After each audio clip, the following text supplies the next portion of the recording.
जब किसी आत्मा का बोझ असहनीय हो जाता है, जब जीवन की आवाजें भीतर के मौन को ढक देती हैं, तब वह पुकारता है परम शांति के लिए, ईश्वर के लिए। परमहंस योगानंद ने कहा था, ईश्वर को पाना जीवन का अंतिम और एकमात्र उद्देश्य है, बाकी सब अनुभव सिर्फ अनुभव हैं। किंतु क्या आप स्वयं को ईश्वर में विलीन कर सकते हैं? क्या संभव है यह विलय, यह गहराई, यह पूर्ण समर्पण? परमहंस योगानंद ने बताया कि ईश्वर कोई दूर बैठा देवता नहीं है, वह आपके भीतर एक जलती हुई लौ की तरह है, जिसे केवल शांति, ध्यान और आंतरिक प्रेम से महसूस किया जा सकता है। हम बार बार संसार की ओर देखते हैं, पर उस लौ की ओर देखने से डरते हैं। यह डर ही वह परछाई है जो ईश्वर से हमारी दूरी बनाती है। यहां से आरंभ होती है वह रहस्यमयी विधि, जो न कोई अनुष्ठान मांगती है, न कोई भाषा, न कोई विशेष स्थिति, सिर्फ मांगती है सच्चा भाव और मौन का गहरा आलिंगन। प्रिय साधक, आज की यह प्रस्तुति केवल कुछ शब्दों का संकलन नहीं, बल्कि उस दिव्य अनुभूति की ओर एक मौन यात्रा है, जहां आत्मा स्वयं को परमात्मा में विलीन करना सीखती है। यही मार्ग कभी परमहंस योगानंद जी ने अपने जीवन में जिया, उसी मार्ग का स्पर्श आज हम मिलकर अनुभव करने जा रहे हैं। अगर आपके अंतर्मन में कभी कोई शून्य सा आभास होता है, एक अदृश्य पुकार सुनाई देती है, तो जान लीजिए यह संदेश उसी पुकार का उत्तर है। यह कोई साधारण वीडियो नहीं, बल्कि आपकी आत्मा के उस प्रश्न का उत्तर है जो जन्मों से भीतर थमा हुआ है। आज केवल कुछ पल अपने आप में ठहर जाइए और भीतर की ओर एक दृष्टि डालिए, क्योंकि यह निमंत्रण उस शाश्वत सत्य का है जो आपके भीतर सदा से विराजमान है। यदि इस अनुभव ने आपके अंतःकरण में कोई भी स्पंदन जगाया हो, तो कृपया अपनी अनुभूति नीचे शब्दों में बांटें। हो सकता है आपकी एक पंक्ति किसी और की आत्मा के द्वार खोल दे। और यदि यह प्रस्तुति आपको भीतर से छू जाए, तो इसे दिल से स्वीकार कीजिए और किसी अपने के साथ साझा कीजिए, क्योंकि शायद वह भी इसी क्षण का वर्षों से इंतजार कर रहा हो। तो आइए अब हम सब मिलकर इस शांत, पवित्र और अलौकिक यात्रा की ओर कदम बढ़ाते हैं। योगानंद जी कहते हैं, ध्यान कोई क्रिया नहीं, एक समर्पण है। पर यह समर्पण तब जन्म लेता है जब व्यक्ति अपने भीतर की चुप्पी को सुनने लगता है। जब आप आंखें बंद करते हैं और सांसें गहरी होती हैं, तो मन एक नई यात्रा पर निकलता है, जहां विचार नहीं, भाव बोलते हैं। लेकिन यहां प्रश्न उठता है, क्या हम सच में तैयार हैं भीतर जाने के लिए? क्या हम अपने भीतर की परछाइयों को देखने का साहस रखते हैं? क्या हम सिर्फ ईश्वर से मांगने वाले हैं या उसके साथ विलीन हो जाने वाले? ये सवाल हमें भीतर ले जाते हैं, लेकिन उत्तर वहीं मिलेगा जहां मौन है। और मौन तभी जन्म लेता है जब हम मन के शोर को पहचानना शुरू करते हैं। परमहंस योगानंद हमें बार बार ध्यान की एक सरल लेकिन रहस्यमयी विधि की ओर बुलाते हैं, जहां सांस पर ध्यान टिकाना ईश्वर के कंपन से जुड़ने की पहली सीढ़ी है। वे कहते हैं, जैसे जैसे आप सांस को महसूस करना सीखते हैं, वैसे वैसे आप स्वयं को भूलते हैं, और वही आत्मविस्मृति ईश्वर में विलीन होने का पहला संकेत है। और यही आत्मविस्मृति धीरे धीरे उस द्वार को खोलती है जो हमें सांसारिक माया से निकालकर सत्य की ओर ले जाती है। जब चेतना सांस की धारा में समा जाती है, तब भीतर कुछ ऐसा घटता है जिसे शब्द नहीं बांध सकते। वह क्षण जब सांस केवल शरीर को जीवन नहीं देती, बल्कि आत्मा को शांति से जोड़ती है, वही क्षण आध्यात्मिक जन्म का आरंभ होता है। योगानंद जी के अनुसार यही वह बिंदु है जहां बाह्य संसार धीमा हो जाता है और भीतर की ऊर्जा जागना शुरू करती है। लेकिन क्या यह अवस्था केवल सन्यासियों के लिए है? क्या एक गृहस्थ, एक साधारण व्यक्ति ईश्वर के इस रहस्य को छू सकता है? उत्तर है हाँ, परंतु यह हाँ इतनी सरल नहीं जितनी सुनाई देती है। यह हाँ तप की मांग करती है, भीतर झांकने की, असहज होने की और अपने सबसे अंतरंग भय से आंख मिलाने की। ध्यान केवल आंखें बंद करने का नाम नहीं। ध्यान वह दर्पण है जिसमें आत्मा स्वयं को निहारती है, पर उसमें देखने के लिए पहले भीतर का धुंध हटाना पड़ता है। यह धुंध विचारों की होती है, इच्छाओं की, स्मृतियों की और सबसे बड़ा स्वयं के भ्रम की। योगानंद जी इस भ्रम को अहम कहते हैं, जो हमें अपने से ही दूर कर देता है। क्या आप जानते हैं कि जब आप मैं कहते हैं तो वह मैं कौन है? क्या वह शरीर है? क्या वह विचार है? या फिर कोई ऐसा मौन अस्तित्व जो केवल अनुभव किया जा सकता है? ईश्वर में विलीन होने के लिए यह जानना आवश्यक है कि वह मैं जो हर समय बोलता रहता है वह असली नहीं है। असली तो वह है जो मौन है, जो देखता है, जो केवल होता है। योगानंद जी की साधना विधि में यह स्पष्ट रूप से कहा गया है, ध्यान का उद्देश्य विचारों को हटाना नहीं, उन्हें पार करना है। उन्हें देखकर भी उनसे प्रभावित न होना ही सच्चा निर्विचार होना है। और जब कोई साधक इस स्थिति में पहुंचता है तब उसे एक मधुर अनुभव होता है, भीतर एक कंपन, एक गूंज जो न सुनाई देती है और न समझाई जा सकती है। वह केवल अनुभव होती है। यह कंपन ही ईश्वर की उपस्थिति है। वह कोई छवि नहीं, कोई आकृति नहीं, वह एक कंपन है। एक कंपन जो अनंत है, प्रेम से भरपूर है और सब कुछ छोड़ने पर भी आपको पूर्णता का अनुभव देता है। यहां एक और प्रश्न उठता है, क्या हम उस स्थिति तक पहुंच सकते हैं बिना त्याग किए? क्या सांसारिकता और आत्मिकता साथ साथ चल सकते हैं? योगानंद जी कहते हैं, संसार को छोड़ो नहीं, उसके भीतर से ऊपर उठो। यह वाक्य साधना को एक नई दृष्टि देता है। हमें कहीं भागने की आवश्यकता नहीं, बस भीतर उतरने की आवश्यकता है। अपने हर क्रियाकलाप को ध्यानमय बनाना, हर सांस को प्रार्थना बना देना और हर विचार को आत्मस्मरण में डुबो देना ही वह रहस्य है जो आत्मा को ईश्वर में विलीन करता है। धीरे धीरे जब साधक इस पथ पर आगे बढ़ता है तब ध्यान केवल एक अभ्यास नहीं रह जाता, वह एक जीने की शैली बन जाती है। सांसें लंबी नहीं होती, गहरी होती हैं। विचार नहीं रुकते, शांत हो जाते हैं और मन कोई युद्ध भूमि नहीं, एक मंदिर बन जाता है जहां केवल उपस्थिति बचती है। और जब केवल उपस्थिति बचती है तब विलीन होने का द्वार स्वयं खुलने लगता है। वह द्वार कोई द्वार नहीं, वह तो एक आहट है जो केवल उसी को सुनाई देती है जो भीतर पूर्ण मौन में उतर गया हो। मौन कोई अभ्यास नहीं होता, वह एक सहज उपस्थिति है जिसमें विचार पिघल जाते हैं और मन थक कर ठहर जाता है। वहां शब्द नहीं होते, सिर्फ अनुभूति होती है। योगानंद जी कहते हैं, ईश्वर से मिलने के लिए मंदिर में नहीं बल्कि आत्मा की गहराई में उतरना होता है। यह उतरना कोई सीधा मार्ग नहीं है, यह मार्ग छाया और प्रकाश के बीच का है, जहां हर कदम पर खुद से मिलने का अवसर छुपा है। साधक जब भीतर की गहराई में उतरता है तो उसे सबसे पहले सामना करना पड़ता है अपने ही अधूरेपन से, अपने ही छिपे हुए डर से, वही डर जो वर्षों से उसे ईश्वर से दूर रखते हैं। ईश्वर कोई बाहर का पात्र नहीं, वह तो भीतर की वह सच्चाई है जिसे हम स्वीकार नहीं करना चाहते। क्या आपने कभी स्वयं से पूछा है, जब आप मौन होते हैं तो भीतर कौन बोलता है? जब आप आंखें बंद करते हैं तो कौन सा दृश्य सामने आता है? क्या वह दृश्य आप हैं या वह कुछ ऐसा है जो आपको भी देख रहा है? परमहंस योगानंद की साधना पद्धति हमें सिखाती है कि ईश्वर को देखने का अर्थ है स्वयं को खो देना। यह खोना भयावह लगता है क्योंकि यह वह खोना है जिसमें स्व का अस्तित्व मिटता है, और उसी मिटने में वह मिलना छिपा है जिसमें न कोई चाहत बचती है, न कोई प्रश्न, केवल शांति, केवल प्रेम, केवल होना। एक बार जब साधक उस शांति की झलक पा लेता है तो फिर संसार उसे वैसा नहीं दिखता जैसा पहले दिखता था। सब कुछ वैसा ही होता है लेकिन दृष्टि बदल जाती है। भोजन करते हुए भी ध्यान बना रहता है, चलने में भी मौन उतर आता है और सांस में भी भक्ति का स्पर्श हो जाता है। यह साधना किसी नियम में बंधी नहीं होती। योगानंद जी कहते हैं कि हर व्यक्ति का ईश्वर तक पहुंचने का मार्ग भिन्न होता है, लेकिन हर मार्ग एक ही मौन की ओर जाता है। एक ऐसा मौन जो सब सुनता है, सब जानता है और फिर भी कुछ नहीं कहता। यह मौन साधना का अंतिम पड़ाव नहीं, आरंभ है, क्योंकि जब भीतर यह मौन जागता है तब बाहर की सारी गतिविधियां, चाहे वे कितनी भी व्यस्त क्यों न हो, ध्यान बन जाती, और तब व्यक्ति के लिए ध्यान और जीवन एक हो जाते हैं। यह एक कठिन यात्रा है, लेकिन यह अकेले तय नहीं करनी होती।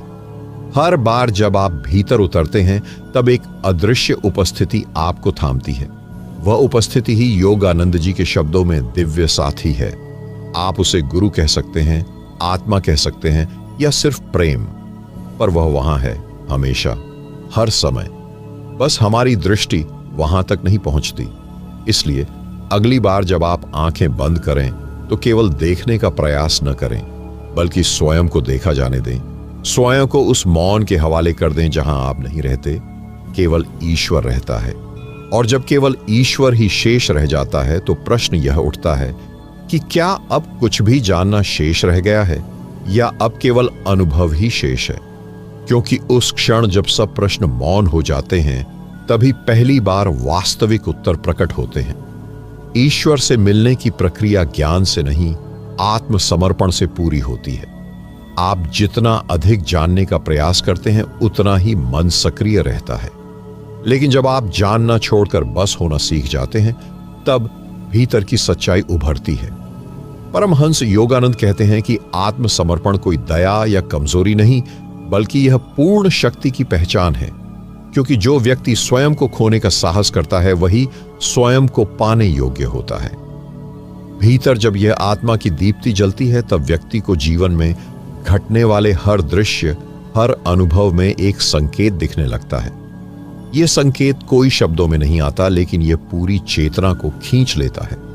क्या आपने कभी गौर किया है कि जब आप बहुत चुप होते हैं तो अचानक कुछ घटता है? कोई स्मृति नहीं, कोई विचार नहीं, फिर भी ऐसा लगता है जैसे कोई अनदेखा स्पर्श आपको छू गया हो। वही क्षण साधना का बीज बन जाता है। वही क्षण योगानंद जी की भाषा में ईश्वरीय स्पंदन होता है। यह स्पंदन न तो अनुभव किया जा सकता है, न किसी और को समझाया जा सकता है। यह केवल स्वयं में ही घटता है। जिन्होंने इसे जाना है, उनके जीवन में फिर कोई और केंद्र नहीं रह जाता। फिर सब कुछ ईश्वरमय हो जाता है। दर्द भी, आनंद भी, खोना भी, पाना भी, सब उसी के चरणों में विलीन हो जाता है। और जब सब कुछ उसमें विलीन हो जाए, तब एक नया जीवन जन्म लेता है। एक ऐसा जीवन जो संसार में रहते हुए भी संसार का नहीं होता। एक ऐसा जीवन जिसमें कोई आकांक्षा नहीं रहती, केवल उपस्थिति रहती है। परमहंस योगानंद ने एक बार कहा था, ईश्वर को केवल वह पा सकता है जो अपने भीतर की गहराई में उतरने का साहस रखता है, जो अकेलेपन को त्याग नहीं, स्वीकार करता है। यह स्वीकार ही साधना की पहली दीक्षा है, जहां कोई आरंभ नहीं और कोई अंत नहीं। यह वह अवस्था है जहां आप न तो साधक रह जाते हैं, न साधना। आप केवल होने में स्थित हो जाते हैं। इस होने में एक अद्भुत स्थिरता होती है, जैसे पर्वत की चोटी पर पड़ा एक बर्फ का टुकड़ा, मौन, स्थिर और दिव्यता से पूर्ण। इस अवस्था में ध्यान केवल अभ्यास नहीं होता, वह एक स्वाभाविक गति बन जाता है, जैसे किसी झरने का बहाव, जैसे किसी दीपक की लौ। अब आपको ध्यान करना नहीं पड़ता, बल्कि ध्यान ही आप में स्थायी रूप से प्रकट हो जाता है। और यही वह क्षण होता है जब व्यक्ति मैं से वह में बदलता है, जब कोई कह नहीं पाता कि वह साधक है, क्योंकि अब उसके भीतर सिर्फ एक ही अस्तित्व शेष रह जाता है, वह जो न तो नाम है, न रूप है, न कोई सीमा। और जब यह वह चेतना भीतर स्थायी रूप से बसने लगती है, तो जीवन का प्रत्येक क्षण एक ध्यान बन जाता है, एक प्रेम का विस्तार, जिसमें कोई मैं नहीं, कोई प्रयास नहीं, बस एक मौन उपस्थिति रह जाती है। अब आप किसी भी वस्तु को वैसे नहीं देखते जैसे पहले देखा करते थे। अब देखना ही एक साधना है। वृक्ष अब केवल वृक्ष नहीं रह जाता, वह एक जीवंत उपदेशक बन जाता है, जो जड़ों से जुड़कर आकाश की ओर बढ़ने का संदेश देता है। हवा अब केवल बहती नहीं, वह आपको स्पर्श करती है, मानो ईश्वर ने स्वयं अपनी सांसें आपके भीतर छोड़ी हों। इसी अवस्था को योगानंद दिव्य दृष्टि कहते हैं, जहां संसार के सारे रूपों में केवल उसी एक का प्रतिबिंब दिखाई देता है। इस दृष्टि को पाने के लिए न तो आपको किसी मठ में जाना होता है, न किसी तीर्थ पर। आपको बस भीतर उतरना होता है, वहां जहां आप सदा से थे पर भूल चुके थे। कभी आपने सोचा है कि जो सबसे निकट है, उसे पहचानना सबसे कठिन क्यों होता है? हम जीवन भर ईश्वर को खोजते हैं, दिशाओं में, शब्दों में, मंदिरों में, पर शायद वह तो हमारी पहली सांस में ही छिपा था, हमारी पहली भावना में ही प्रकट था। क्या यह संभव है कि हमारी आत्मा सदा से ईश्वर के निकट थी, पर हम ही आंख मूंद कर दूरियों का भ्रम रचते रहे? ध्यान, साधना, प्रार्थना, ये सब उसकी ओर लौटने की प्रक्रिया भर है, पर ये उपाय तभी सफल होते हैं जब भीतर समर्पण की आग जलती है। वह समर्पण जो प्रश्न नहीं करता, जो मांगता नहीं, जो केवल देता है, खुद को पूरी तरह पूर्णता। कभी कभी यह समर्पण दुख से पैदा होता है, कभी मौन से, कभी प्रेम से, पर जब यह घटित होता है तो सब कुछ बदल जाता है। आपके भीतर जो कुछ था वह सब जलकर राख हो जाता है। आकांक्षाएं, पहचान, द्वेष, भय, और उसी राख में प्रकट होता है वो दिव्य बीज जिसे योगानंद सत्य स्वरूप कहते हैं। इस सत्य स्वरूप में कोई उपलब्धि नहीं होती, बस एक मौन स्वीकृति होती है।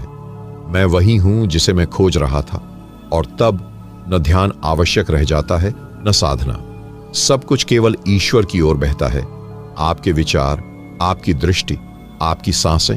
यह वह अवस्था है जिसे कोई शब्द पूरी तरह नहीं बांध सकता, न ही कोई अनुभव पूरी तरह व्यक्त कर सकता है।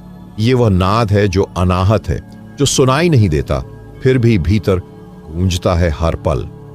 और इस अनाहत नाद में विलीन होकर जब साधक एकाकार हो जाता है तो उसकी चेतना में एक नई यात्रा प्रारंभ होती है जो उसे साक्षी बनाती है। साक्षी यानी वह जो केवल देखता है पर किसी अनुभव में उलझता नहीं। यह देखना कोई सामान्य देखना नहीं होता, यह वह दृष्टि है जो बाहर नहीं भीतर जाती है। भीतर के क्षणों को देखना आसान नहीं होता, क्योंकि वहां बहुत कुछ छिपा है। कुछ अनकहे भय, कुछ अवचेतन इच्छाएं, कुछ अधूरी कहानियां और बहुत सारे भ्रम। पर जब साधक साक्षी भाव में ठहरता है तो धीरे धीरे वह उन सबको एक बादल की तरह आता जाता देखता है, बिना उनसे जुड़े। योगानंद ने कहा था, जब तुम स्वयं को अनुभव करते हो जैसे कोई पर्दे के पीछे से सब देख रहा है, तब जानो तुम उस चित्त की सतह पर खड़े हो जिससे ईश्वर का प्रतिबिंब झलकता है। इस अवस्था में भावनाएं आपको बहा नहीं पाती, विचार आपको नहीं चलाते। आप चल रहे होते हैं पर भीतर एक गहराई से जो किसी बाहरी कारण पर आधारित नहीं होती। आप हंसते हैं पर वो हंसी भीतर से आती है, न कि किसी मजाक पर। आप रोते हैं पर वो आंसू पीड़ा के नहीं होते, वो प्रेम की पराकाष्ठा होते हैं। कभी आपने महसूस किया है कि जीवन के सबसे शांत क्षण वही होते हैं जब आप बस देख रहे होते हैं, बिना कोई निर्णय, बिना कोई अपेक्षा, बिना कोई नाम दिए। वहीं से साक्षी भाव जन्म लेता है। पर साक्षी बनना पलायन नहीं है, यह भागना नहीं, बल्कि पूर्ण जागरूकता में ठहरना है। आप संबंधों में रहते हैं पर उनसे बंधते नहीं। आप संसार में रहते हैं पर उसमें खोते नहीं। आप क्रियाशील होते हैं पर भीतर पूर्ण स्थिरता में। तो क्या यह संभव है कि व्यक्ति संसार में रहकर ईश्वर में विलीन हो जाए? क्या यह जीवन ही उस विलय की सबसे सुंदर प्रयोगशाला नहीं बन सकता? क्या हम बिना किसी संन्यास के भीतर की परम मौनता को पा सकते हैं? परमहंस योगानंद के जीवन ने यही सिखाया कि यह सब संभव है यदि आप साक्षी हो जाएं। साक्षी होना एक अभ्यास नहीं, एक दृष्टि है, और जब यह दृष्टि जागती है तो दुनिया वैसी नहीं रह जाती जैसी वह पहले थी। तब जीवन का हर क्षण ईश्वर के साथ एक संवाद बन जाता है, मौन का, प्रेम का, अस्तित्व का। आप चलते हैं पर आपके पदचिन्हों में कोई द्वंद्व नहीं होता। आप बोलते हैं पर आपकी वाणी में कोई आग्रह नहीं होता। आप जीते हैं पर अब यह जीवन आपका नहीं रह जाता। यह उसका हो जाता है जो सर्वत्र है परंतु अदृश्य है। और जब जीवन स्वयं ईश्वर की अभिव्यक्ति बन जाता है तो साधक एक अंतिम रहस्य के पास पहुंचता है, मौन की उस सीमा पर जहां शब्द जन्म लेने से पहले ही लीन हो जाते हैं। यह मौन कोई साधारण मौन नहीं होता, यह वह मौन होता है जिसमें पूरी सृष्टि की ध्वनि छिपी होती है और फिर भी वह निर्विकार है, शुद्ध है, अकल्पनीय शांति से भरा हुआ है। साधक जब इस मौन के निकट पहुंचता है तो वहां कोई विचार नहीं होता, कोई भावना नहीं होती, कोई पहचान भी नहीं होती। वहां सिर्फ एक होना होता है। उस होने में न शरीर की पहचान रहती है, न मन की गति, न आत्मा की खोज। वहां सिर्फ एक व्यापक अनुभव होता है कि मैं हूं और मैं अब किसी सीमित इकाई में नहीं बंधा है। योगानंद इसे डिवाइन कम्युनियन कहते थे, ईश्वर से बिना शब्दों के संवाद। वो कहते थे, जब साधक मौन हो जाता है तो ईश्वर बोलता है, पर वह बोलता नहीं, वह बस उपस्थित होता है, और उसकी उपस्थिति ही सबसे बड़ी भाषा होती है। इस अवस्था में साधक कुछ मांगता नहीं है, क्योंकि अब उसे किसी चीज की जरूरत ही नहीं होती। अब उसके भीतर कोई खालीपन नहीं होता जिसे भरने की कोशिश की जाए। अब सब कुछ पूर्ण हो चुका होता है। पूर्णता की यह अनुभूति सिर्फ मौन में ही मिल सकती है, और वह भी तब जब साधक स्वयं को पूरी तरह समर्पित कर देता है। क्या आपने कभी ध्यान दिया है कि हमारे जीवन में जितनी भी महान घटनाएं घटती हैं वो मौन में ही घटती हैं? प्यार मौन में पनपता है, दया मौन में बहती है, अंतरात्मा की पुकार मौन में ही सुनाई देती है, ईश्वर भी मौन में ही उतरता है। तो जब आप उस मौन तक पहुंचते हैं जहां विचारों की गूंज समाप्त हो जाती है, तो आप स्वयं को एक असीम अंतरिक्ष में पाते हैं, एक ऐसी स्थिति में जहां आप न किसी स्थान से बंधे हैं न समय से। वह स्थिति ही ब्रह्म है, वह अनुभव ही विलयन है। वहां कोई दो नहीं होता, वहां सिर्फ एक होता है। योगानंद जी कहते थे, जब तुम मौन में स्थिर हो जाते हो तो तुम ईश्वर की आंखों से देखना शुरू करते हो। फिर तुम जगत को नहीं देखते बल्कि स्वयं को हर जगह देखते हो। तब एक वृक्ष, एक पक्षी, एक हवा का झोंका, हर एक में तुम्हारी ही अनुभूति होती है। तुम सब में हो और सब तुम में। यह मौन धीरे धीरे तुम्हारे जीवन का अंग बन जाता है। तब बोलना भी मौन से होता है, तब कार्य भी मौन से होता है, तब प्रेम भी मौन से होता है। और यही वह बिंदु है जहां साधक ईश्वर में विलीन होने के अंतिम पड़ाव पर पहुंचता है। ये अंतिम नहीं होता बल्कि निरंतर होता है। ये एक बार नहीं घटता बल्कि हर पल घटता है, हर सांस में, हर धड़कन में, हर दृष्टि में। अब साधक सिर्फ ध्यान नहीं करता, अब उसका जीवन ही ध्यान बन जाता है। वो जहां देखता है वहां उसे ईश्वर की झलक मिलती है। वो जहां चलता है वहां उसका हर पद चिन्ह एक आत्मिक स्पंदन छोड़ता है। उसकी मुस्कान में करुणा होती है, उसकी चुप्पी में आशीर्वाद होता है। अब वह किसी ग्रंथ को नहीं पढ़ता, क्योंकि सारा ब्रह्मांड उसके भीतर खुल चुका होता है। परमहंस योगानंद कहते थे, जब आत्मा ईश्वर में पूर्ण रूप से लीन हो जाती है तो फिर वह केवल शरीर में नहीं रहती, वह समस्त सृष्टि में फैल जाती है। फिर वह सीमाओं को नहीं जानती, न कोई भय, न कोई प्रश्न, न कोई द्वंद्व। ये वही अवस्था है जहां अहं पूरी तरह विलीन हो चुका होता है।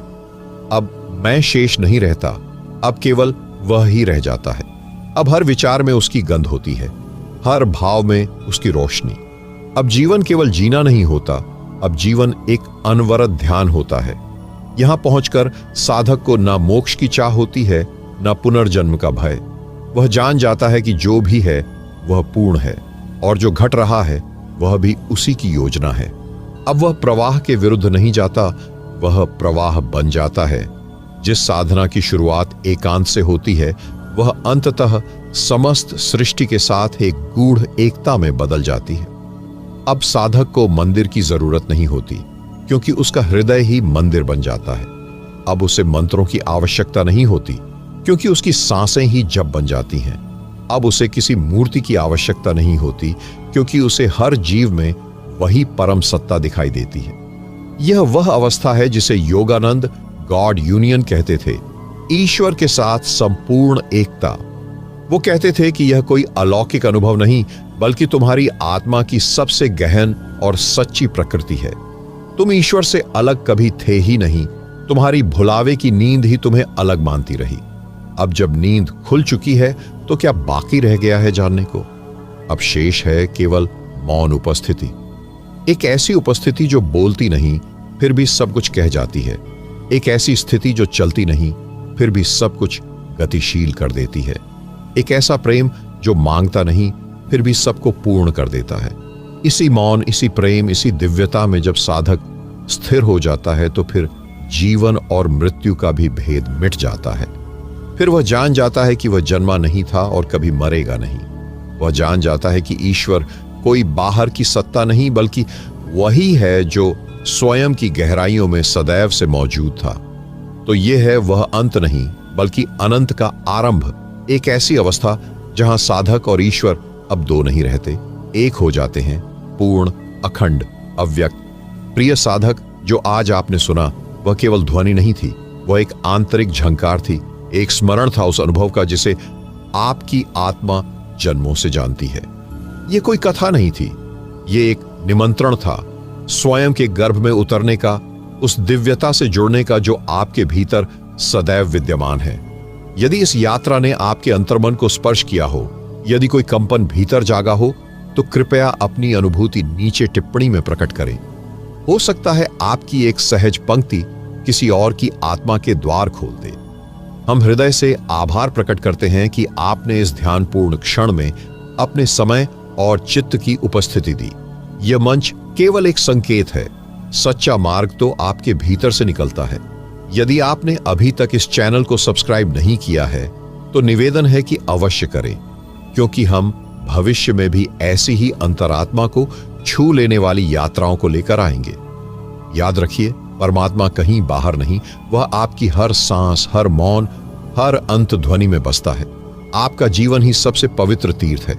इसे प्रेम, मौन और जागरूकता से पूजित करें। आपका प्रत्येक दिन मंगलमय हो।